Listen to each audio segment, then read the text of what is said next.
The pounding came like a fist at the ribs of the cottage, 3 blows, then the splintering thud of a shoulder. Erwin lamp guttered. The cubs startled in their sleep. In the same breath she moved. One arm scooping Elira, the other catching Corinne, bare feet already sliding across worn floorboards to the loose plank she'd carved with a bone knife years ago. Under, she whispered. Corinne bristled, small body going wolf along his spine, silver guard hairs rising like frost struck by wind. Elira did not cry. She tipped her head as if listening to the snow think, violet eyes reflecting the wick's last shiver. The door burst. Cold rushed in with steel and breath, with the reek of leather, wet fur, a crest hammered into every pauldron. A black wolf crowned in thorns. By order of the High Court, a soldier barked, scanning shelves. Herbed robes, the drying rack where she'd left bandages to dream of becoming clean. We seek contraband and rebel spoor. All dens within a league are subject to search. Erwin didn't step back. Omegas learned early that retreat scented like permission. You'll find only bone setting and nettle tea. Boots clattered past. Another squad filed in, blades low enough to prove they weren't asking. One kicked open her chest. Another sniffed the hearthstones like a hound pretending to be a man. "Sir?"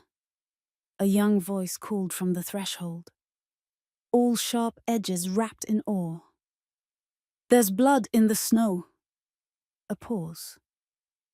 "And gods, what is that scent?" Every wolf in the room lifted his head a fraction. The way storms lift sails. The leader's lip peeled. "Where?" "Everywhere." The young one breathed, like brain on iron. Like the night before a hunt. The cubs' hearts quickened beneath the floor. Erwin could feel them in her palms where she pressed the plank, skin to wood, oath to wood.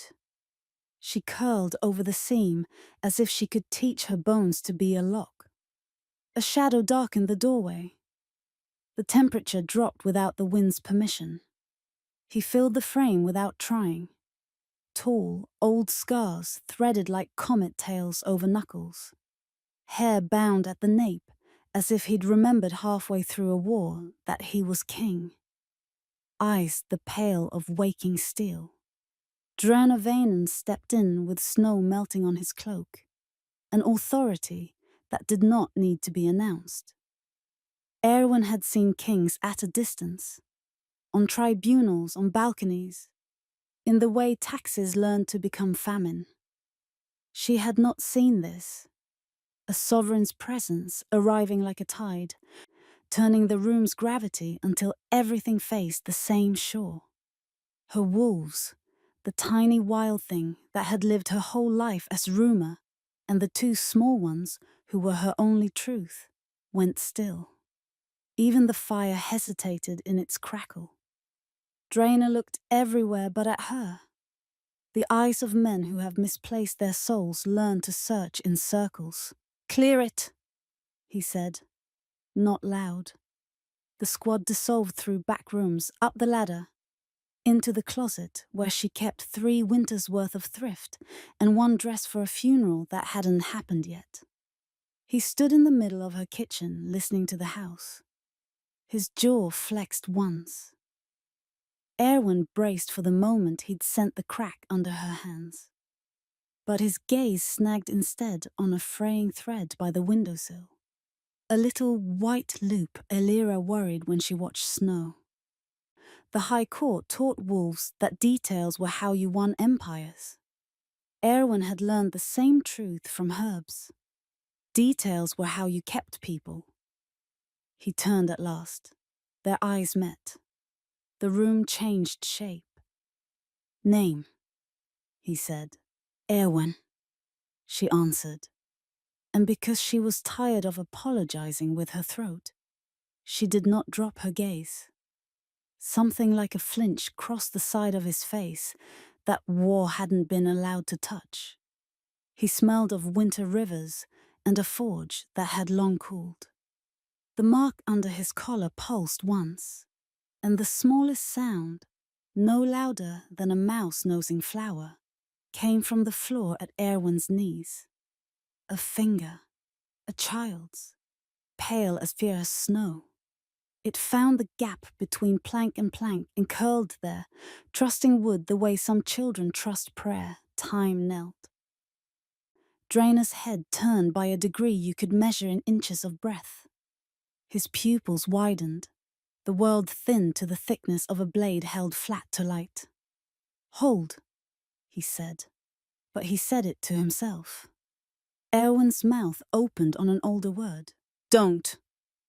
A soldier reappeared in the doorway behind him. "Sire, we have tracks. Too small, headed from the marsh toward the—" Drainer lifted a hand without looking, and the soldier's obedience arrived quicker than his silence. The king knelt. Not fully. Not the kneeling that breaks a man into confession. It was the hinge of a body remembering it had been a father. He set his palm on the floorboard beside Erwin's, leaving a space between their skin the width of 7 unspoken years. "Easy," he'd said to the wood. His scent rolled out, not as command, as weather.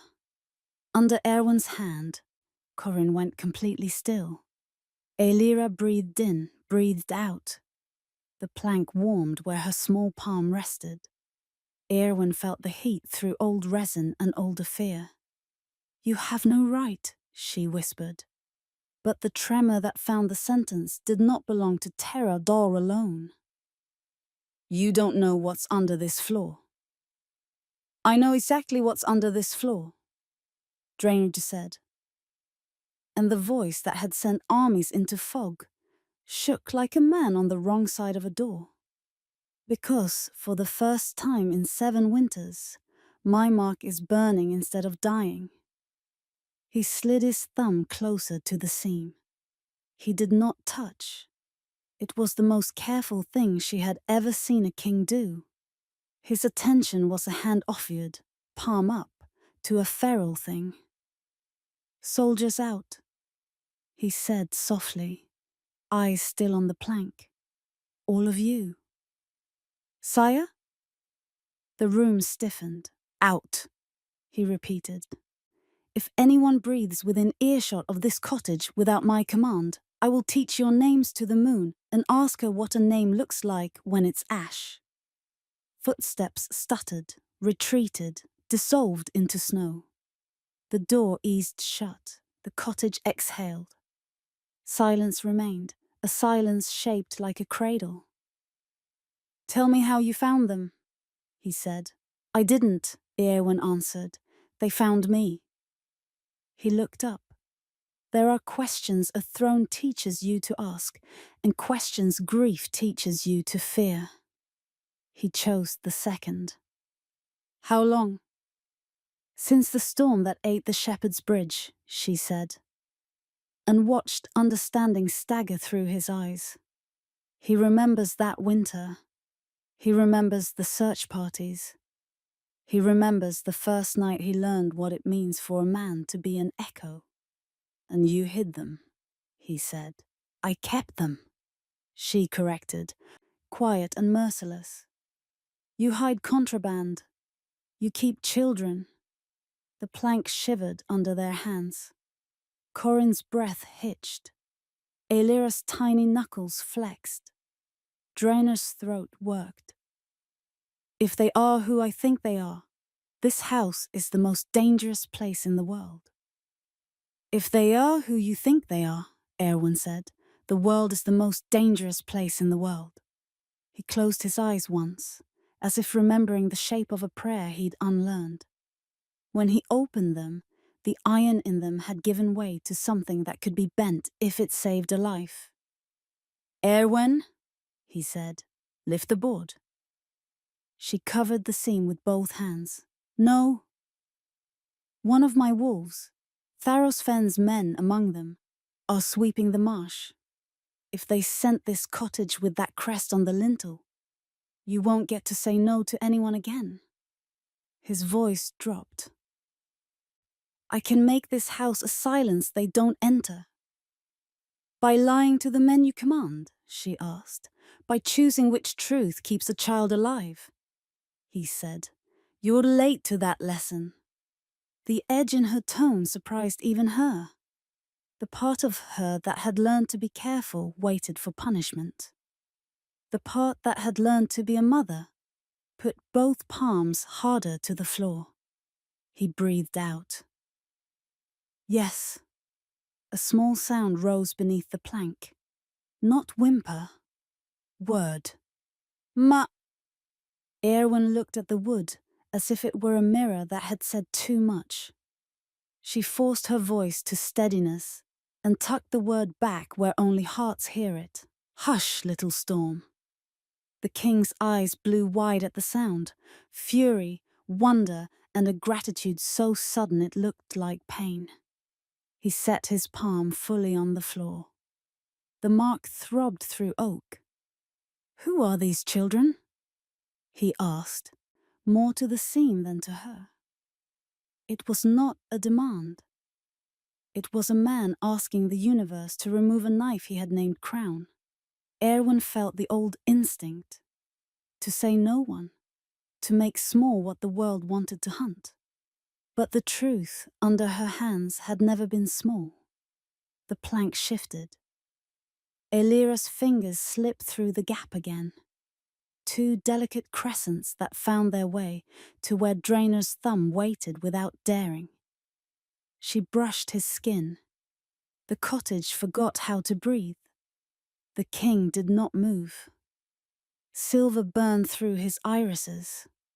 The bond signature, buried, deadened, lied about, surged like Thor. Under the floor, Corin's voice came soft with sleep and certainty, as if answering a question the world had always asked them wrong. You, he said. The word dropped into the room like a bell into a lake, sending rings out through wood and bone and what men call destiny. Drainer's hand trembled.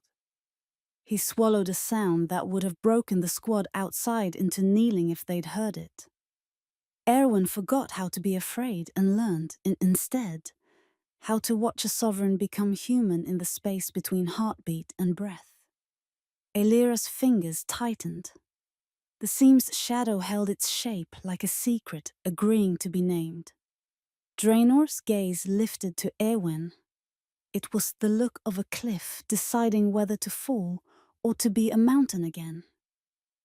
Open it, he said, voice wrecked and reverent. She stared at him, then at the door, then at the crest on the lintel, then at the 7 winters she had stealthed into soup and lullaby. Her hands did not move. Outside from very far, a horn blew, 3 short notes woven to mean closing circle. The sweep was narrowing, titi. The house became a held breath. Every story begins with mercy. But this one begins with a mistake the gods will never forgive. Stay close. Because once she opens that door, nothing in Valdara will ever be the same. Hit subscribe and leave a comment if you'd protect the cubs or expose the secret that could destroy a king. Now, the night begins. Erwin's palms lifted. An inch. The plank whispered. Boots crunched in the snow. The horn sounded again, closer. A shadow crossed the shutter as a wolf face passed too near the glass.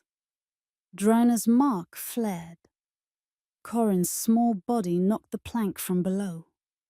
The board shifted. The plank lifts a finger's width. Elira's violet gaze flashes through the seam, and Drainer's eyes blaze silver as the outer latch twists. The door begins to open. The latch turned. Erwin's body knew the sequence before her mind did. Left hand flattens the plank. Right hand slides to the knife tucked beneath the table. Voice coils into the single syllable that can stop a child from breathing too loud. Still. The door opened to winter and a wolf's shadow. A guard filled the frame. Broad, young, too eager to have learned the cost of obedience. He saw the king kneeling by a cottage floor and lost the grammar of rank for half a heartbeat. Sire, the sweep's closing. Tharosfen's men are crossing the marsh line. They say they have sanction from the... From me, Draenor said without standing, and yet they're here. His tone did not rise. It turned colder. The soldier swallowed. We were told to...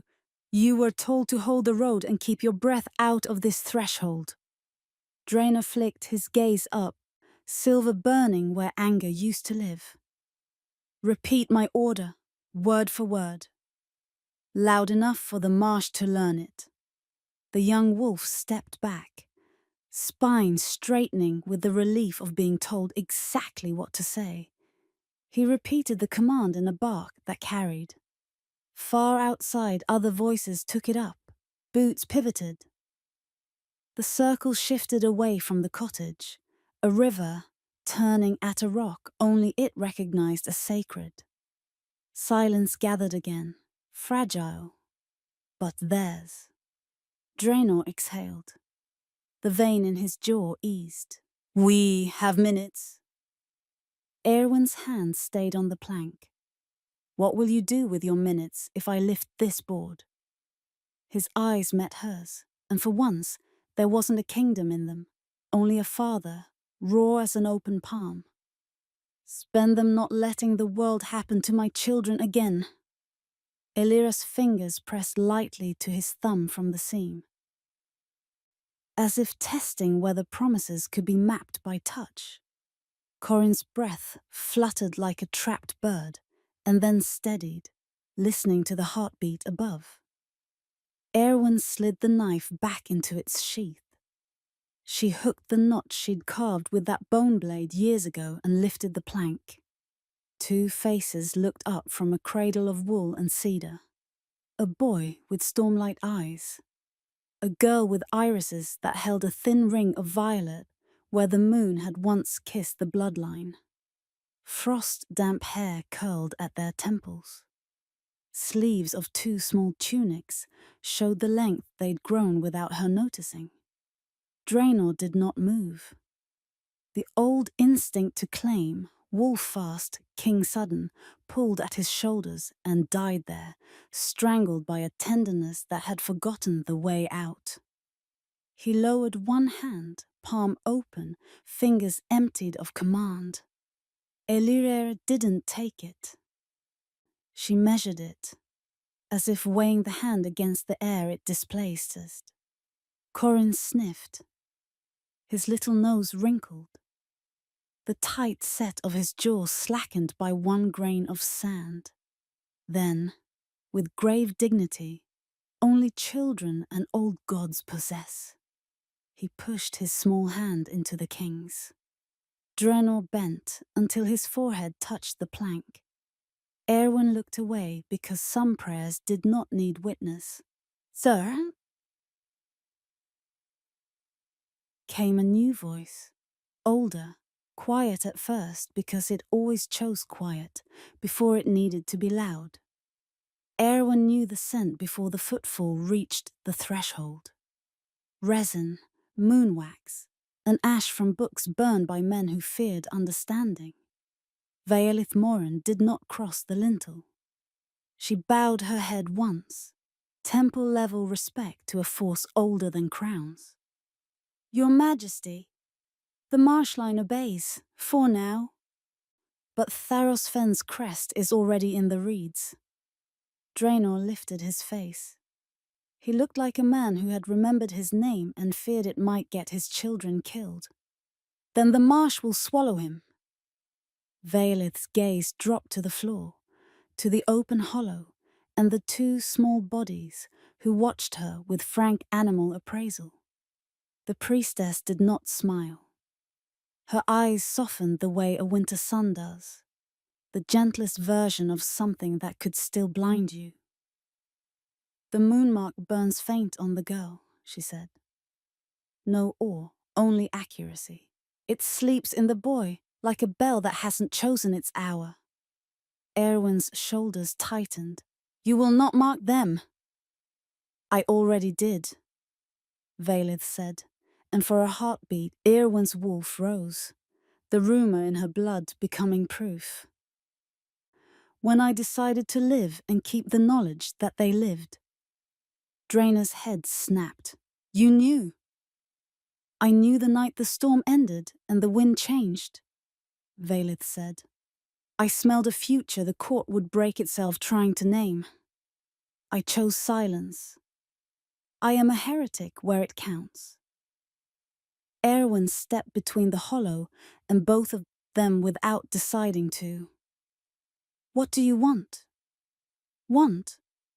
Valith's eyes flicked to Draenor then back. "For them to survive the men who will use their names to start wars, and the god who will use their blood to end them." Outside, a far horn sounded once, low and long. The priestess's voice thinned.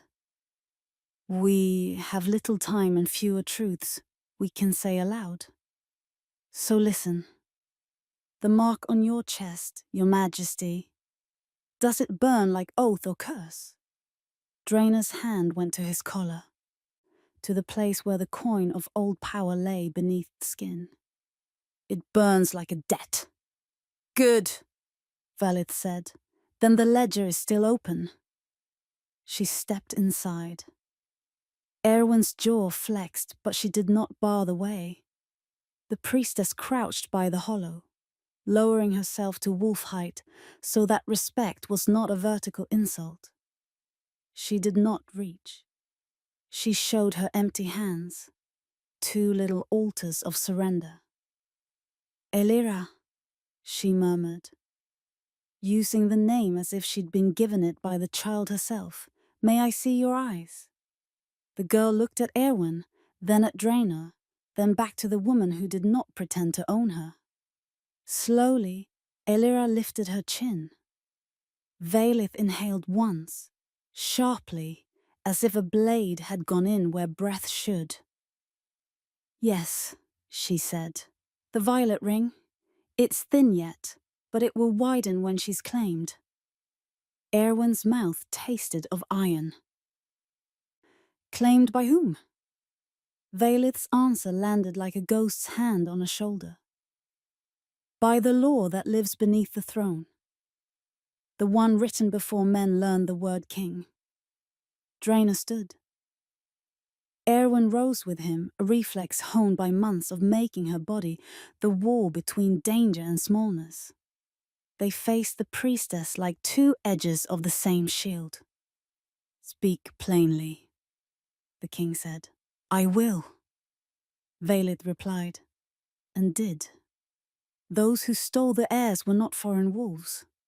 They were your own, your council, or those who owned it. They believed the prophecy that said the queen would die if the heirs were raised in gold." Her gaze found Erwin's. "So they hid them where prophecy doesn't look, under the care of a woman the world forgets to fear." Erwin heard the words and tried to keep them from becoming part of her blood. "You knew this, and you left me alone." "I left them alive," Violeth said. "There are economies even gods obey." Drainor's jaw worked once, twice. "Who?" The syllable had knuckles. "Tharos Fen bears the stink of execution, not design," Violeth said. "He hunts what he's been told to fear. But the ink—" She lifted her chin toward the capital, as if she could see through frost and roofs and marble to a desk where a man had ruined his own name. "Lives under your crest." The room tilted without moving. Erwin braced a hand on the table so her knees would not learn to tremble. "Prove it," Draenor said. "I intend to," Valith replied, "after we keep breath in what matters." She turned her head toward the door. "He's here." The latch clicked again, once, gently, like a liar practicing sincerity. Draenor didn't look. He spoke to the cottage as if it were a creature whose instincts he could steady with a certain cadence. "Stay behind me," he said. Erwin's fingers found the cubs. Corin pressed closer. Elira's eyes flared, catching the candle's tiny crown of light and swallowing it. The door swung wider. Tharos Fern did not bother pretending to be cold. He carried weather in, not out. Ambition warm as breath against the ear. Handsome, in the exact way men become when they learn how to turn other people's fear into a mirror. "My king," he said, bowing with just enough spine to prove he could bend. "I heard we were to hold the road. I feared, however, that the road might wander." "Your fear is noted," Draenor said, still between the hollow and the man who would turn children into treaties. "You'll return to the marshline." Tharos's gaze wandered like a tongue over teeth. It found the hearth, the herbs, the single dress folded on a chair with the care of poverty. It found Erwin last and paused there a fraction too long. Not because he recognized her, but because he recognized the curve of defiance in a neck that doesn't bow. "A healer," he observed, "an omega. How fortunate for the realm that even our weakest dens can harbor the crown's interests." Erwin's wolf rose again, no longer rumor, no longer ashamed. The realm would be fortunate to learn what weakest means. Tharos's smile was all weather turning bad. "Perhaps I will." Draenor took one step forward, the cottage shortened by half. "You won't." For a heartbeat, everything in Tharos's face said, "I will." Then he seemed to remember he enjoyed being alive. He inclined his head. "As the crown commands." He turned easy, too easy, as if he'd already found the scent he came for and was only obeying the choreography of retreat. At the threshold, he paused, like a man listening to a story, decide how it wants to end. "A storm's coming," he said. "Wolves get lost in storms." "Then howl," Draenor said.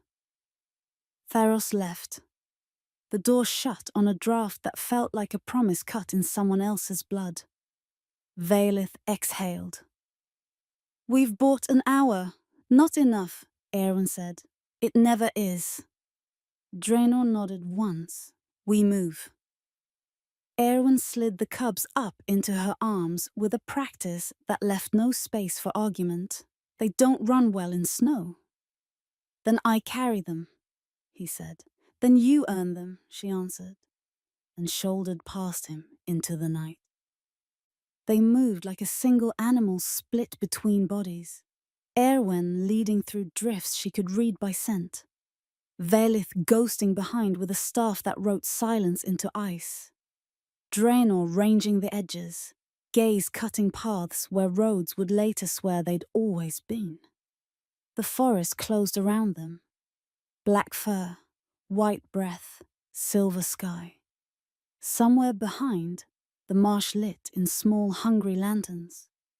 The circle was narrowing again, patient now, like a snake learning the tempo of a bird's panic. They made the old shepherd's bridge. 2 logs and a lifetime of stories. Erwin paused. The snow in the span's middle gave the wrong answer to her weight. "Rot," she murmured. "I'll take you across," Draenor said, already shrugging off his cloak. I've crossed worse with more, Erwin said, already stepping. Her foot found the right lie the wood wanted told. The bridge held. On the other side she turned, hand out. He set his palm in hers. Because kings learn late, but they do learn. She pulled. He let himself be pulled. They made the pines. Vaelith touched a bowl and whispered a shape to the bark. It opened the way old trees do when they love a child who grows in their shade. Inside the hollow of roots, the air lost its bite. Erwin set the children down on a bed of needles and wool she'd tucked here long ago, for nights when safety needed a second address. Corinne curled instinctively. Aelira stayed watchful, tilting her head toward the sound snow makes when men try to move like ghosts. Draenor crouched. The face he gave them now was not the one he gave courts or enemies or mirrors. It was the face of a man making a promise he'd rather die than fail. I will not lose you again. Corinne blinked slow, a cub's benediction. Aelira studied the mark at his throat, the way it glowed when he said again. She touched it with one fingertip as if to teach it her name. Vaelith's eyes shone with something that might have been hope if she were allowed such luxuries. There's a thing you must both hear, she said, voice lower. The prophecy you think you know, the one that killed your queen and hid your heirs, was told wrong. The moon did not demand royal blood to survive. She demanded royal humility to atone. Erwin's laugh was a sound winter respects. Then we are doomed. Unless, Vaelith continued, what raced them? She nodded at Erwin's hands. It permitted to race you? Draenor looked up at Erwin, something like a prayer again. Teach me. A branch cracked outside. Not accident, rhythm. Hunters counting distance with sound. Erwin snuffed the lamp with her fingers. Darkness arranged the room to her memory. Down, she whispered to the cubs. Dream small. They obeyed. Corinne's lashes fell. Aelira lay on her side, face toward the roots, watching the dark like a student. The first shadow slid past the tree mouth. Tharos's men moved without lanterns now, silver cords at their throats catching stray moon like fishhooks. Two paused, scenting. One took a step toward the hollow. Draenor bared his teeth without sound. Vaelith breathed out a prayer that taught the snow to forget boot shapes. The men moved on. Time did not. It sat in the hollow with them and listened. Corinne twitched. The small sound a child makes when sleep loosens the words they held back all day. He rolled against Erwin's hip, face turned toward the dark where the king crouched, and said a single word in a voice that had never had to practice it. Father. It wasn't loud. It didn't need to be. The trees heard it, and the old wolves, and the man it broke. Draenor closed his eyes. A sound left him that only those who had ever been forgiven recognize. Outside, very far, a horn blew again. Tharos's line turned. The circle began to close.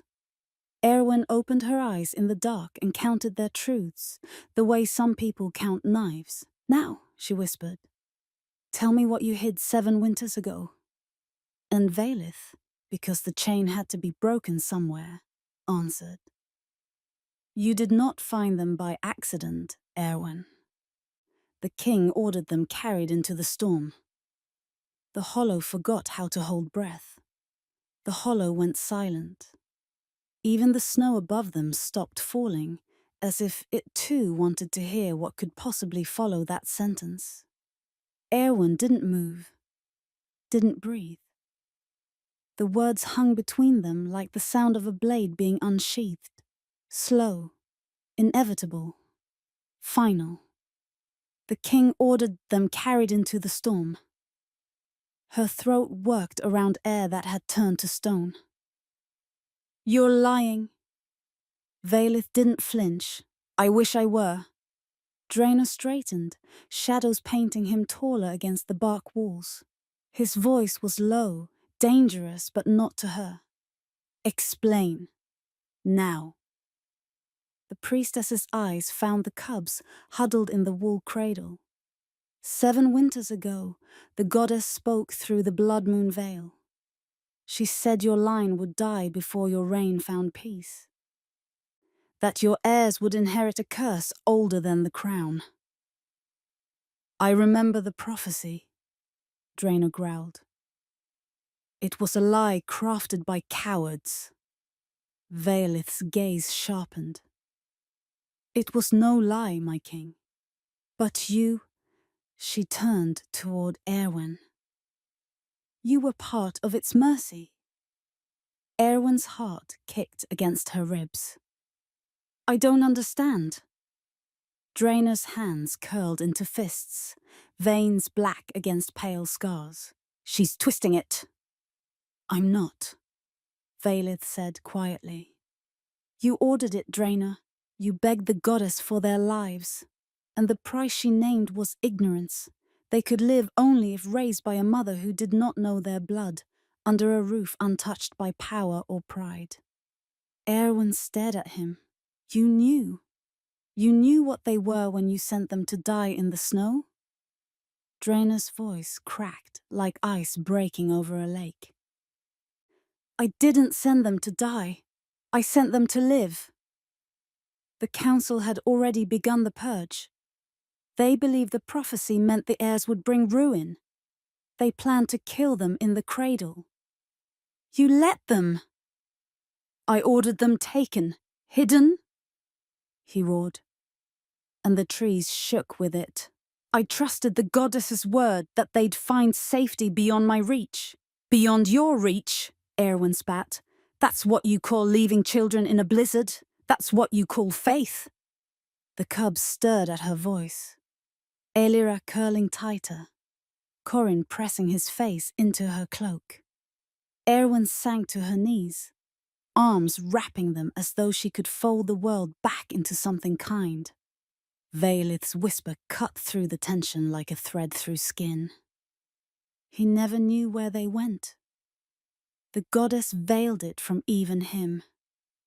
That was the only way the spell would hold. Erwin looked up, tears bright but dry, and you kept his secret. You both did. The priestess inclined her head. A necessary cruelty. "There's no such thing," Erwin hissed.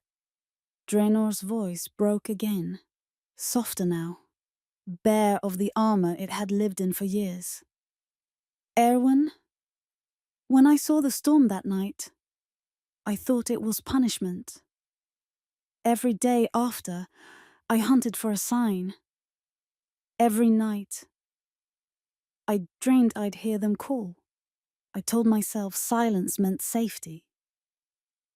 "Silence meant cowardice," she said. He took the blow without flinching. Yes.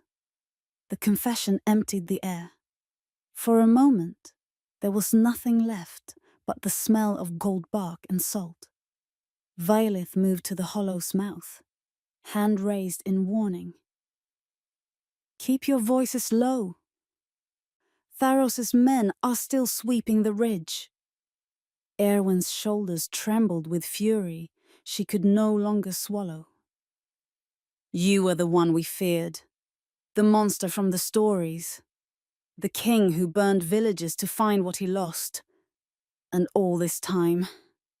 She pressed a shaking hand to her chest. "All this time it was you who lost them."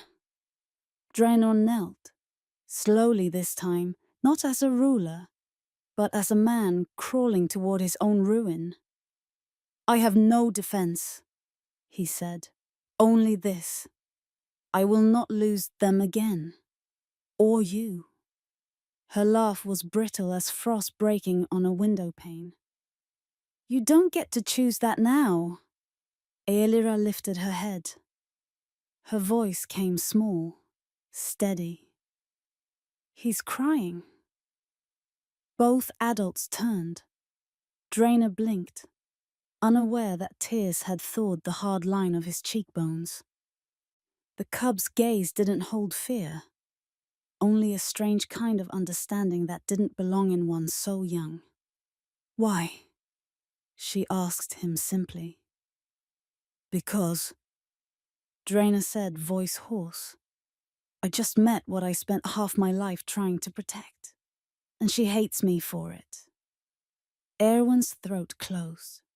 For a heartbeat, the bond she refused to name flickered between them.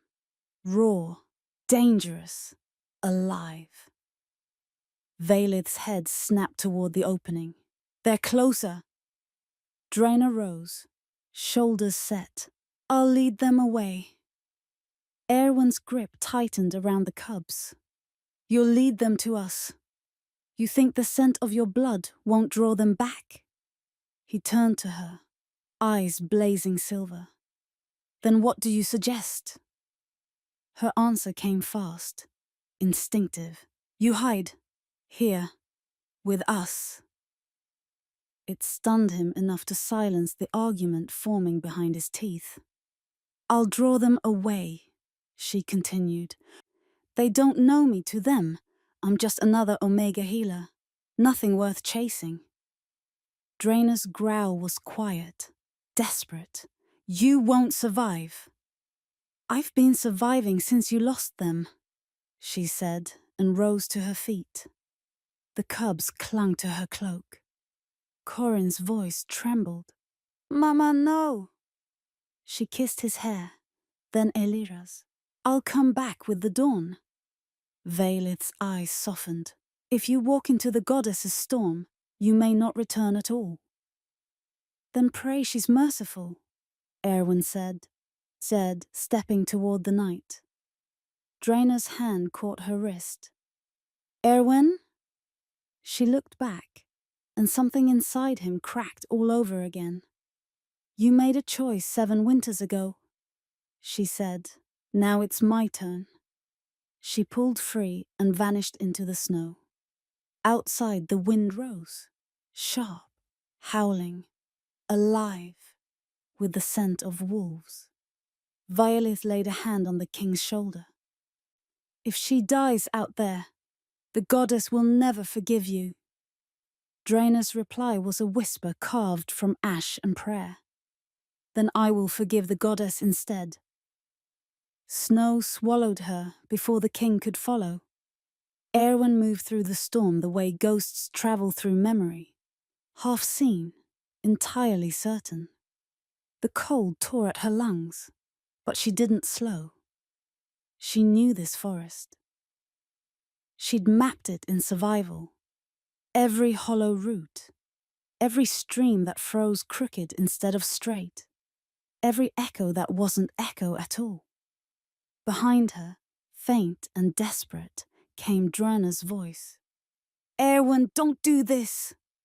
The wind answered for her, hollow, mocking, as though the goddess herself preferred witnesses over warnings. Back in the hollow, Vaelith tightened her grip on her staff. She's heading toward the ridge. That path leads straight to the marsh crossing, Tharos's ground.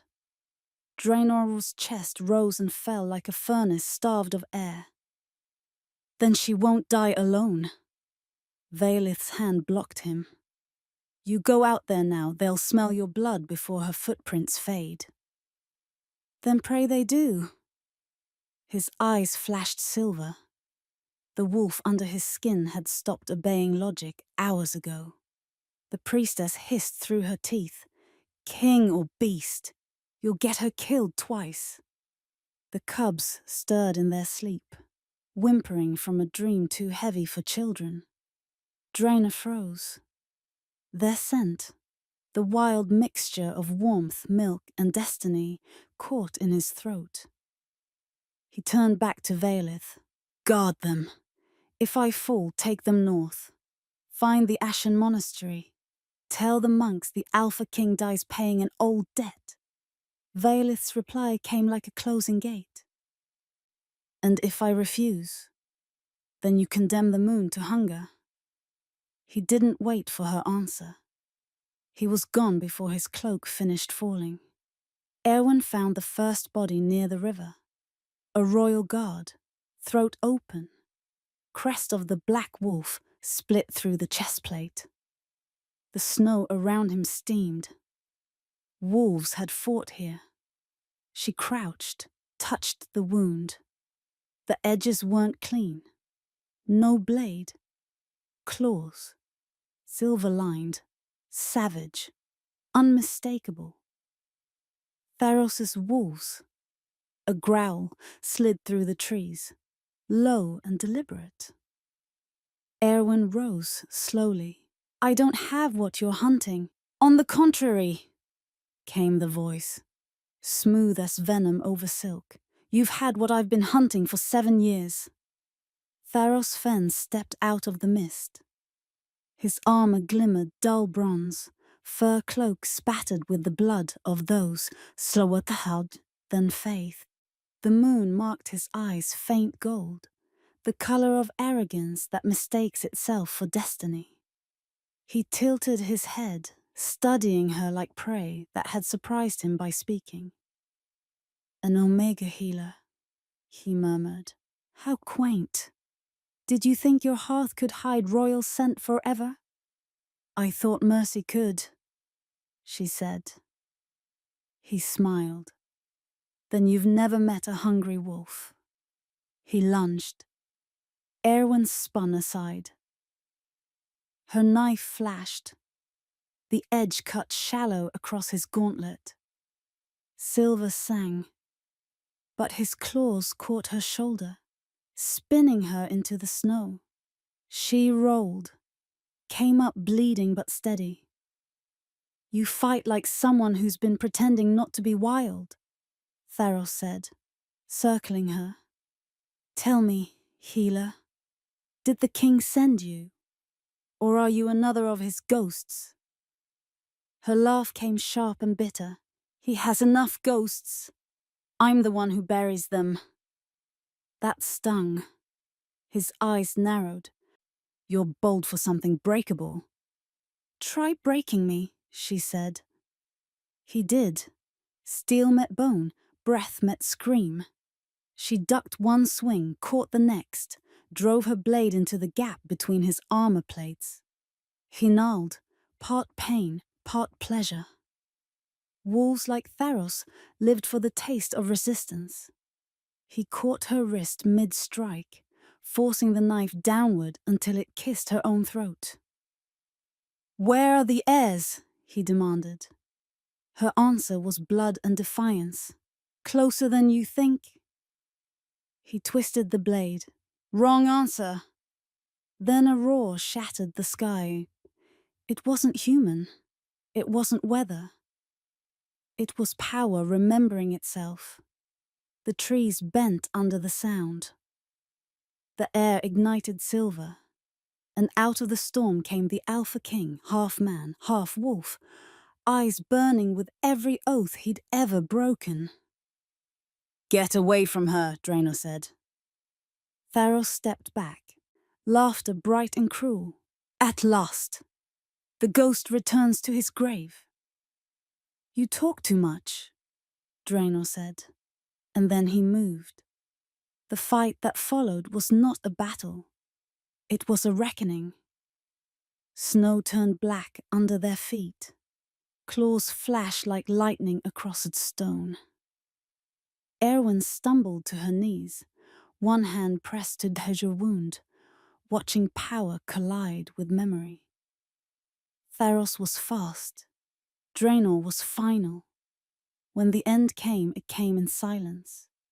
The king's jaws closed on the rival's throat, and Tharos Fen's last breath froze mid-laugh. Draenor staggered back, shifting form, blood steaming off his chest. The silver in his eyes dimmed. Erwin. She was already beside him, catching his arm before he fell. You shouldn't have come. I told you. I won't lose you again. You almost did.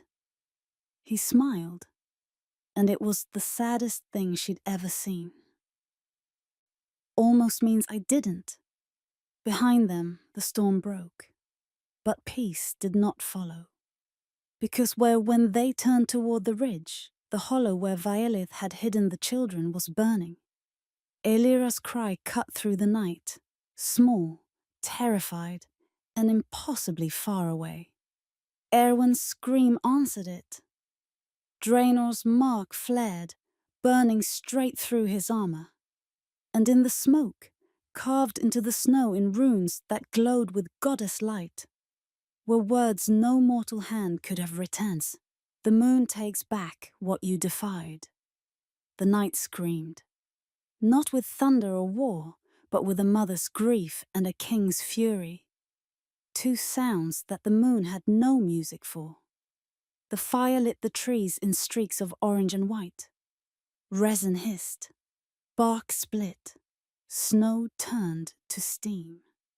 Erwin broke through the smoke first, bare hands clawing at the burning roots of the old hollow, voice hoarse from calling names that didn't answer.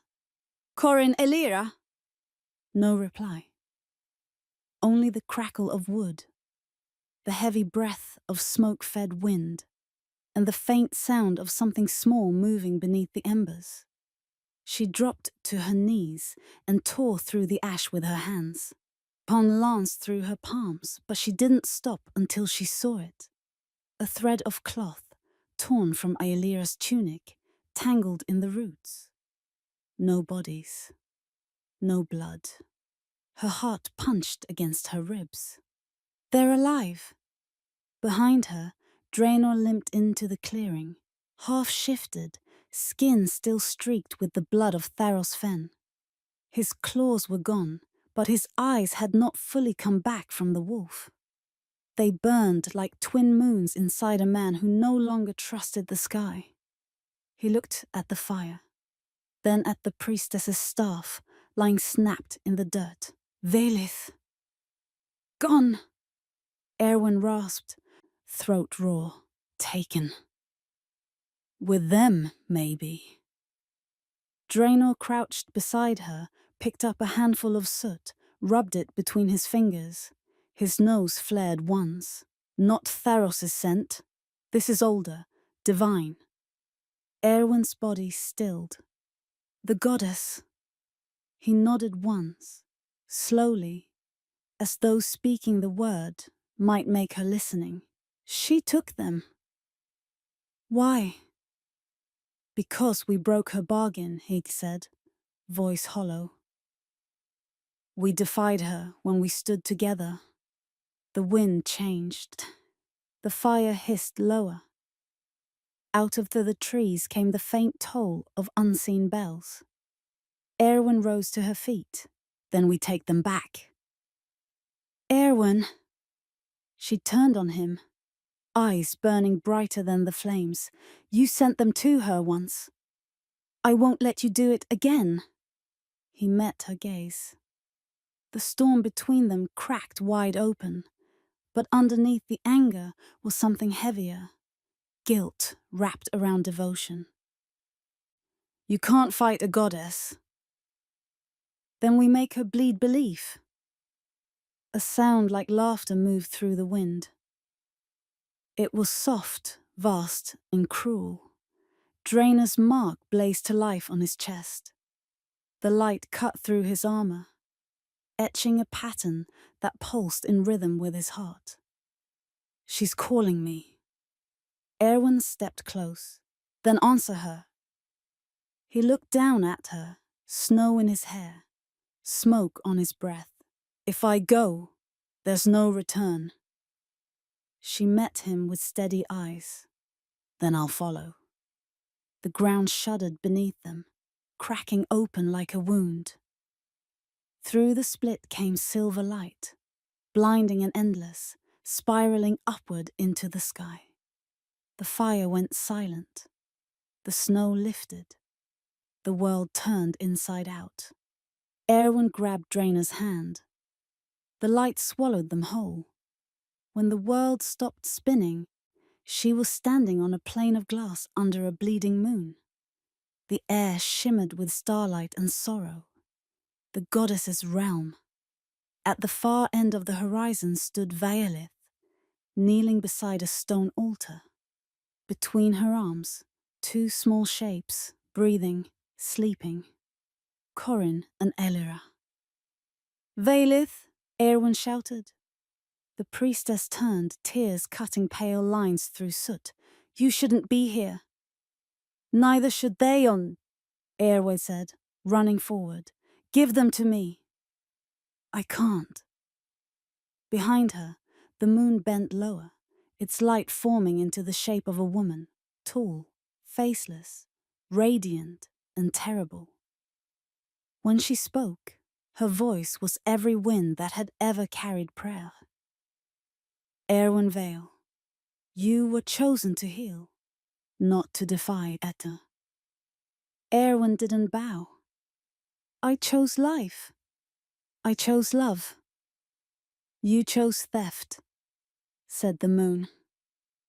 The heirs were mine until the war was done. They are not things to bargain over. Everything living is. Drainer stepped beside her. His mark pulsed harder, brighter, spilling light into the goddess's own glow. You told me their safety required ignorance, he said. Then you punished the woman who obeyed you. You were warned, King.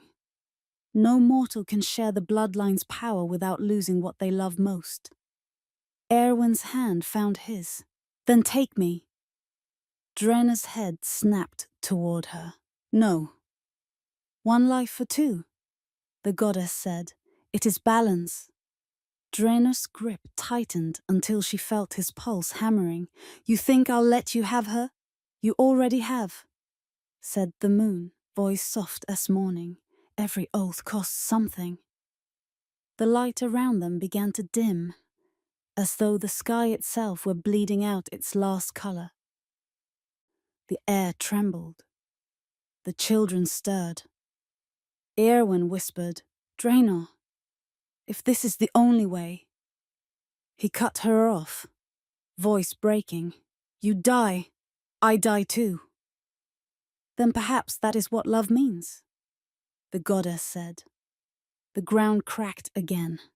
The light reached for them. Draenor roared and threw himself between Erwin and the goddess's hand. His body flared in silver flame, the mark at his chest splitting into two perfect halves that joined again around hers. The light faltered. The goddess hesitated. What have you done? Draenor's voice came out of the fire, calm and absolute. What you never expected, my goddess. I shared the curse. The light broke. The glass plane shattered. The moon screamed. Erwin caught the children as the world fell apart. Draenor's body dissolved into ash and brilliance, his eyes still locked on hers. I told you, he whispered, almost means I didn't. Then he was gone. When Erwin woke, she was in the real world again. The fire was out, the snow was falling soft as breath. In her arms, Corin and Aelia stirred, warm, alive. But when she looked up at the moon, she saw it. His mark burned into its face like a scar. The first sound was wind.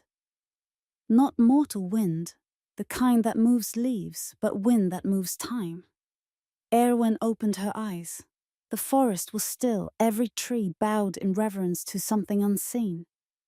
The moon hung motionless, heavy and red as memory. Snow fell upward. She wasn't alone. Draenor stood before her, no armor, no crown, only light, stitched through his veins where blood should have been. The mark over his heart burned with divine silver. Where are we? She whispered. The in-betweener. He turned.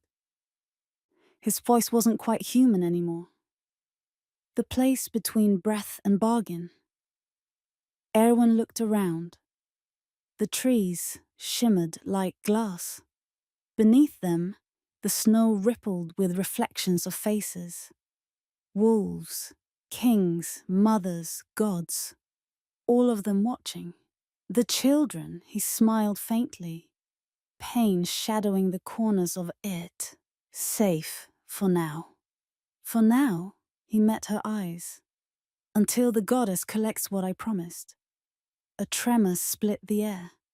The moon goddess descended again, vast, faceless, haloed by cold radiance.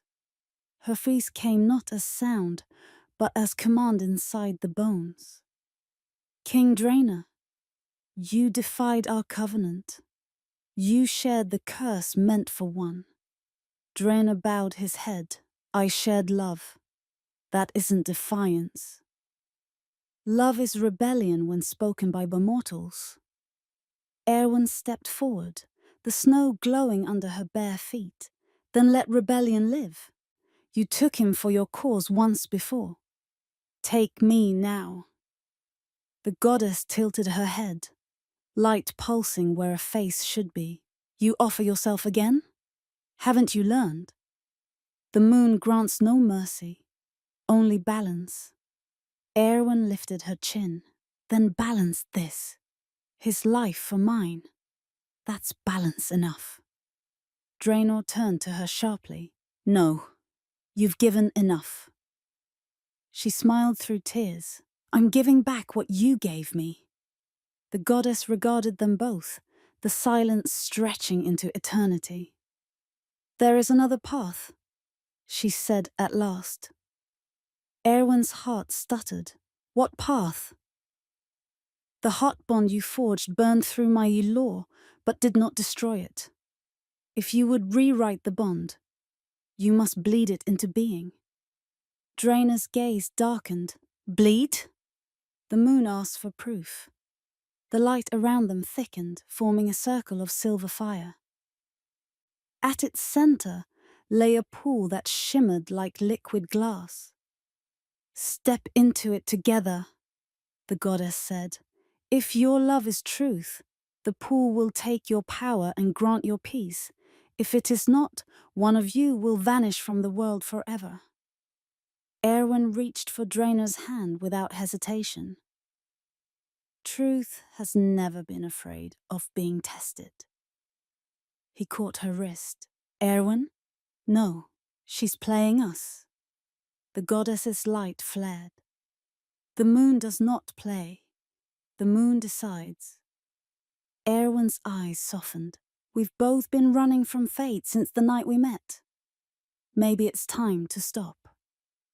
Draenor's jaw clenched, but her voice broke his resistance. He nodded once. Then we stopped together.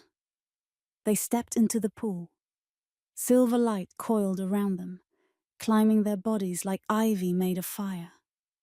The water burned cold. Erwin gasped as visions erupted inside her mind. Two cubs beneath a storm crying. A king screaming at a goddess who never answered. A healer binding wounds that would not heal. A bond that refused to die.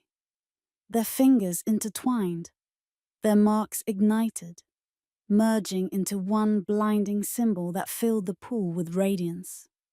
The goddess's voice came again, quieter now, almost curious. Do you still claim each other, knowing the cost? Draenor looked at Erwin. I claim nothing. I belong. Erwin nodded. Then so do I. The light burst outward. The ground cracked. The goddess's form wavered, her voice trembling for the first time. What is this? Valith's voice echoed from the unseen, soft, awed. You can't break what was never separate.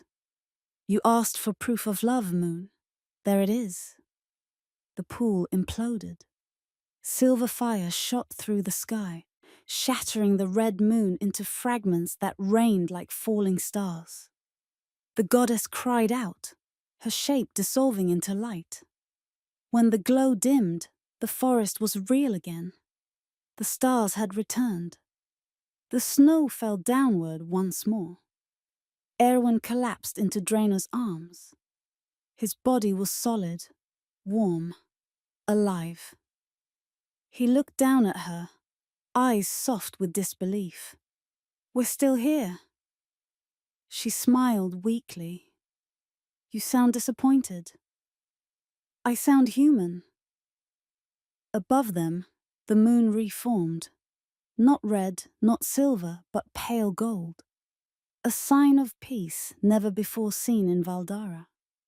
The goddess's final whisper drifted through the air like mist. "Then let love be your curse and your crown." They stood there as dawn broke, hands clasped, light turning the snow to gold. In the distance, a small voice echoed through the trees. 2 small voices, calling for their mother. Erwin looked toward the sound, tears catching the sunrise. "They're calling," she whispered. Draenor smiled, pulling her close. "Then let's go home."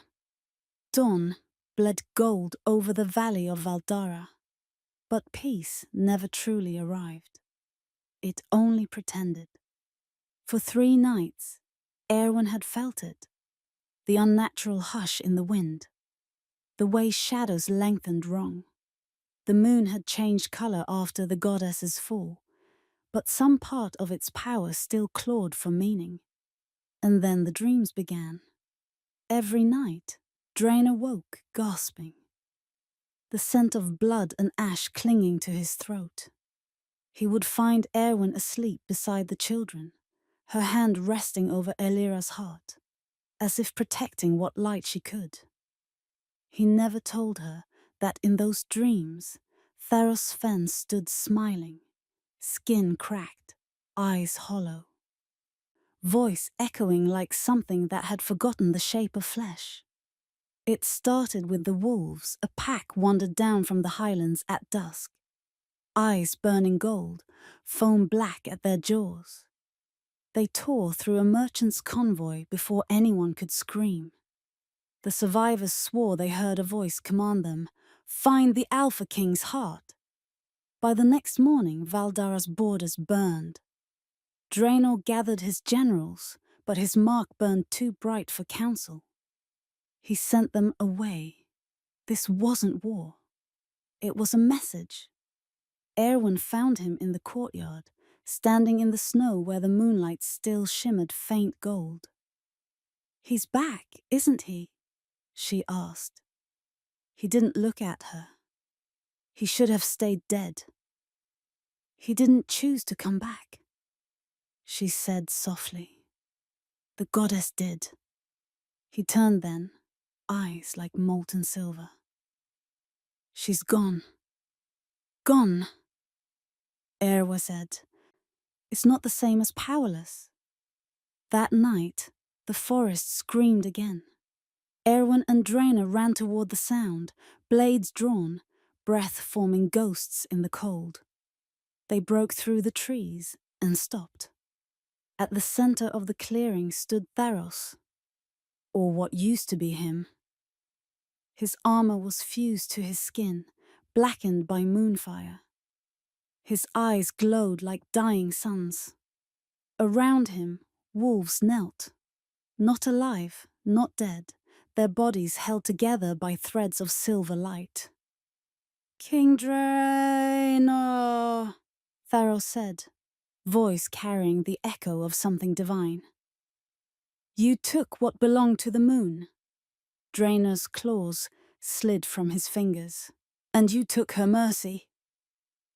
Theros smiled, the skin of his face cracking like ice.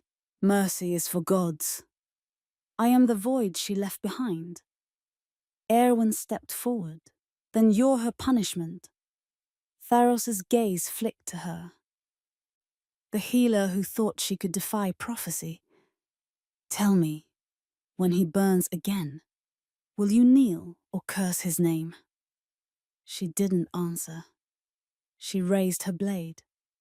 Try me. He laughed, and the air shattered. Wolves surged forward. Silver light cut through the night. Draenor shifted mid-stride, fur erupting, eyes blazing, his roar shaking the earth. Erwin moved beside him, every step guided by instinct and rage. They fought like elements, he the storm, the fire within it. But Tharos was something else now. Each wound they carved into him, sealed with moonlight, his laughter filling the clearing. You can't kill what isn't alive, he said, catching Draenor's throat. I am the curse you left unfinished. Draenor drove his claws through Tharos's ribs, dragging him close enough to whisper, "Then let me finish it." The mark over his heart flared. Light exploded, silver against black. Tharos screamed, a sound that cracked the clouds. His wolves collapsed, their bodies dissolving into ash. But as he fell, he drove his hand into Draenor's chest. The light dimmed. Draenor staggered, choking. Erwin caught him as he fell, her hands slick with his blood. "No, no, no," she whispered. "Not again." Tharos's dying smile gleamed faint in the dark. A king should never kneel twice. Then his body shattered into dust. Erwin pressed her hand over Draenor's wound. "You're not leaving me." He smiled weakly. "Almost means I didn't." "Don't you dare," she hissed. "Don't finish that line." He chuckled, breath rattling. "You sound like me. Then listen to me." Her hands glowed faint gold, the color of the goddess's mark. "You shared the curse once. I'll share the healing." "No," he gasped. "You'll die."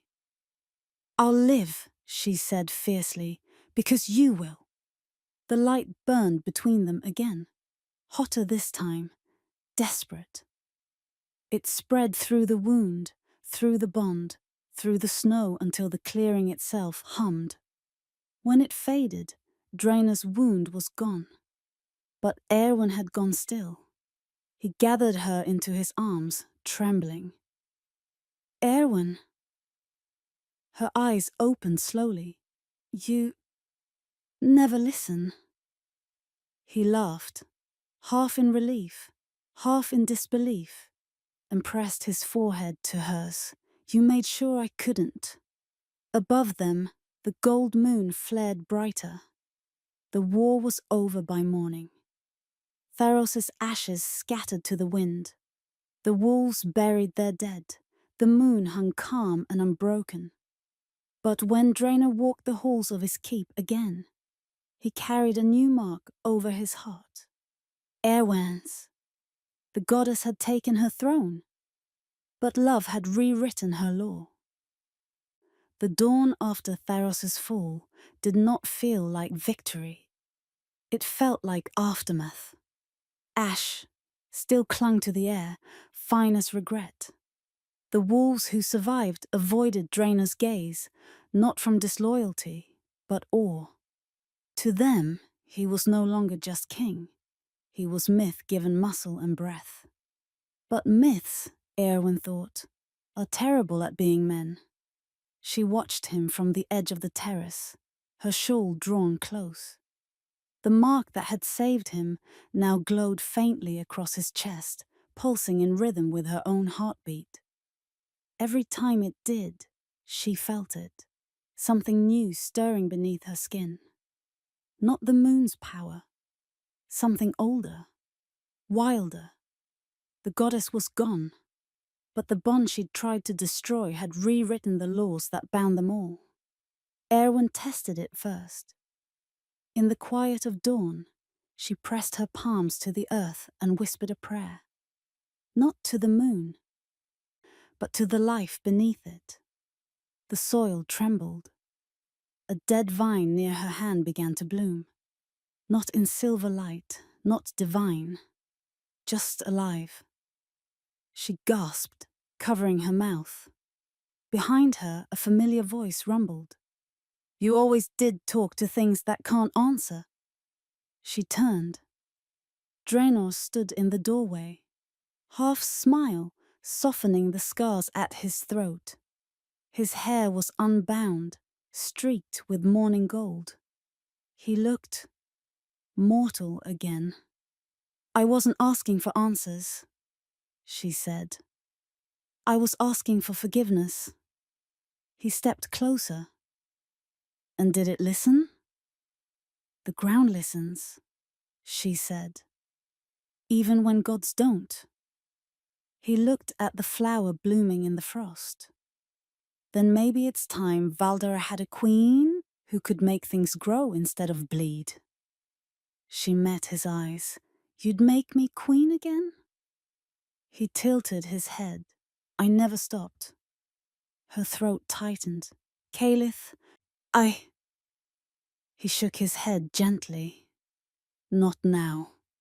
Walk with me. They walked through the ruined courtyard, where workers were rebuilding the archways shattered during the battle. Children chased the ashes that still drifted like snow. Wolves stood guard along the walls, their eyes soft instead of sharp. Erwin touched Draenor's arm. They're looking at you differently. They're looking at what they lost, he said quietly, and wondering what comes next. She stopped walking. What does come next? He turned toward her, the sunlight catching the faint glow beneath his collarbone. A promise. To whom? To them, he said, gesturing to the wolves, the workers, the world beyond the walls, to the realm, to the dead, to the goddess who thought she owned me, to the woman who proved she never did. He dropped to one knee, not in defeat this time, but in devotion. I swear, he said, voice carrying through the courtyard, by the bond that remade the moon, by the love that defied it, and by the blood that will follow after us. I will build a kingdom not of fear, but of forgiveness. Erwin's breath caught. The wolves bowed their heads. Even the wind went still. She whispered, You sound like a priest. He looked up, a flicker of mischief in his eyes. Don't insult me. That night, the council gathered. They expected war plans. They got silence. Draenor stood at the head of the table. The goddess is gone. The moon no longer commands us. The bonds that defined our kind have changed.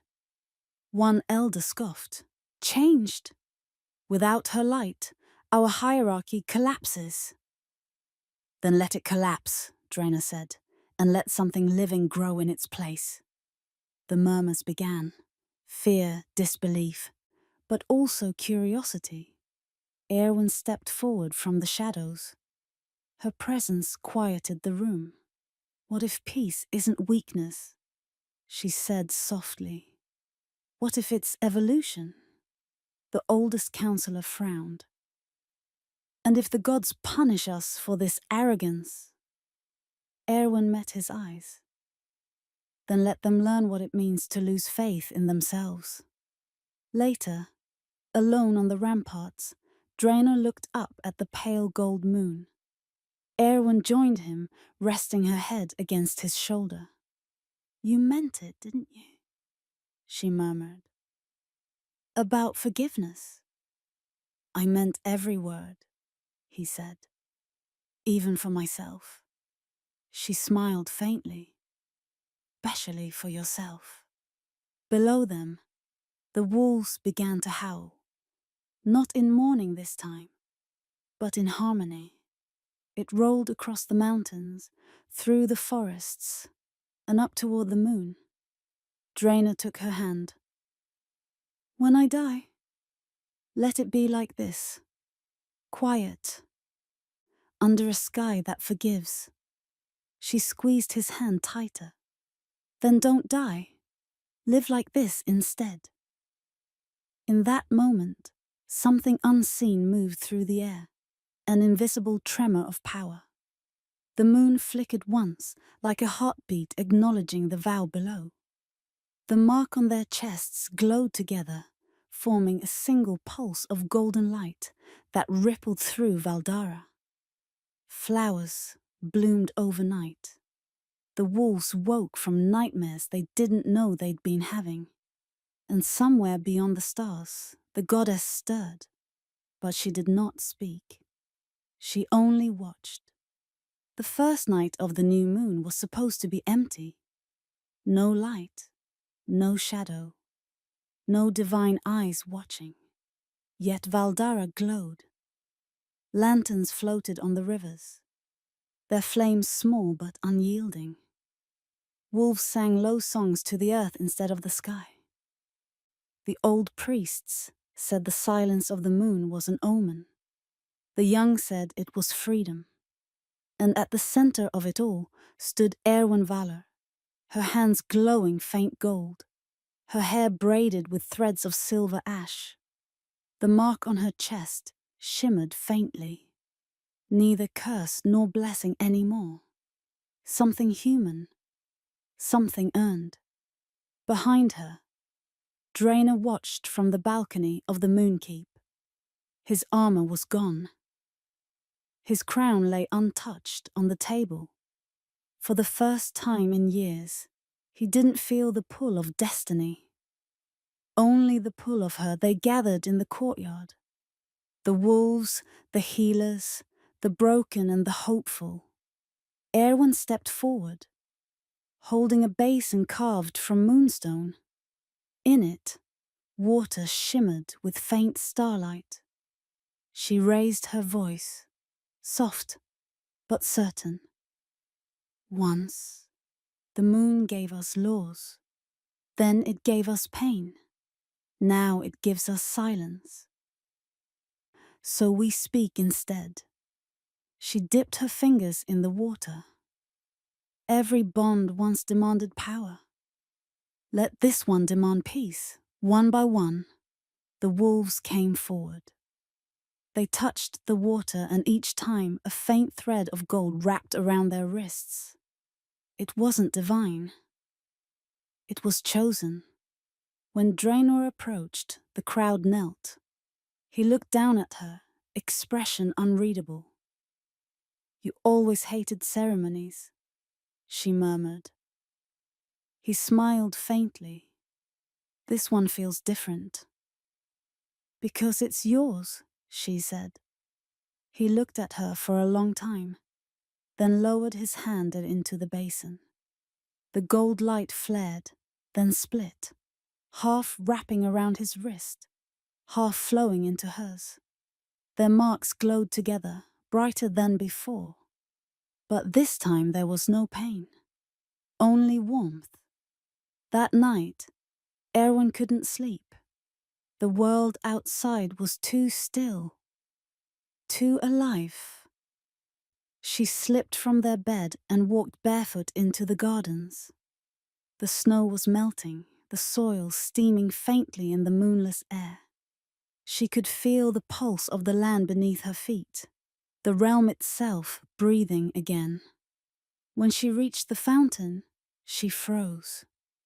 The goddess stood there, not vast and terrible as before, smaller, dimmer. A woman made of light and shadow, eyes like distant suns. You shouldn't be here, Erwin said quietly. I am everywhere there is balance, the goddess replied, and you have disturbed it beautifully. Erwin's lips twitched. You sound almost proud. Do not mistake peace for praise. The goddess stepped closer.